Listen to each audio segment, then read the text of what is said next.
अमित और स्नेहा, एक जवान जोड़ा, उस पुराने घर पहुंचे जब सूरज ढलने लगा था। शहर के बाहर ऊंचे ऊंचे पेड़ों के सायों में डूबा हुआ वो घर एक अजीब सी खामोशी में लिपटा हुआ था। टूटा फूटा होते हुए भी उस घर में एक अजीब सी खिंचाव थी जो उन्हें अपनी ओर खींच रही थी। अमित, जो हमेशा से प्रैक्टिकल था, उसने अपनी रीढ़ की हड्डी में दौड़ रही सिहरन को अनदेखा कर दिया। लेकिन स्नेहा, वो ये एहसास नहीं झटक पा रही थी कि कोई उन्हें देख रहा है। जैसे ही वो घर में सेटल हुए, गांव वालों ने उन्हें घर के काले इतिहास के बारे में चेतावनी दी। अजीबो गरीब घटनाओं और बेचैन आत्माओं की फुसफुसाहट हवा में तैर रही थी। अमित ने इसे मजाक में उड़ा दिया, लेकिन स्नेहा अपनी रीढ़ की हड्डी में सिहरन को रोक नहीं पाई।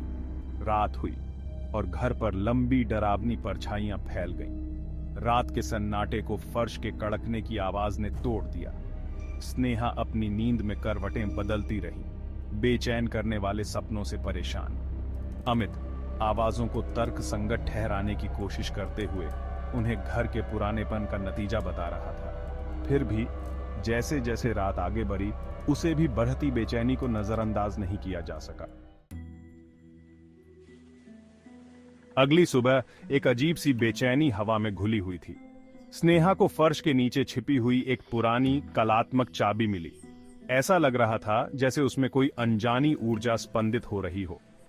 उसी दिन बाद में अटारी को एक्सप्लोर करते हुए उन्हें एक बंद लकड़ी का संदूक मिला। ऐसा लग रहा था कि चाबी बिल्कुल फिट बैठेगी। उस रात फुसफुसाहटें वापस आईं, इस बार और तेज। ऐसा लग रहा था जैसे वो बेडरूम की दीवार के ठीक पीछे से आ रही हो। एक ठंडी हवा का झोंका आया जो उनकी हड्डियों तक को जमा देने वाला था। एक फूलदान अचानक ही गिर गया और 1000 टुकड़ों में बिखर गया। डर, कच्चा और भयानक, उस जोड़े पर हावी हो रहा था। अमित अब साफ तौर पर डरा हुआ अकथनीय के साथ तर्क करने की कोशिश कर रहा था। हालांकि स्नेहा को यकीन था कि वो अकेले नहीं है। घर में उनके साथ कुछ और भी था। जवाब पाने की जरूरत से प्रेरित होकर अमित और स्नेहा ने संदूक खोला। अंदर उन्हें एक चमड़े की बंधी हुई डायरी मिली जिसके पन्ने फीके स्याही से भरे हुए थे। यह घर की पूर्व मालिक लीला नाम की एक महिला की थी। लीला के शब्दों ने विश्वासघात, दिल टूटने और न्याय की एक हताश खोज की एक भयानक कहानी बयां की। उसके साथ अन्याय हुआ था, उसका प्यार छीन लिया गया था। इसी घर की दीवारों के भीतर उसका जीवन दुखद रूप से खत्म हो गया था। उसके शब्दों में एक बर्फीली निराशा थी।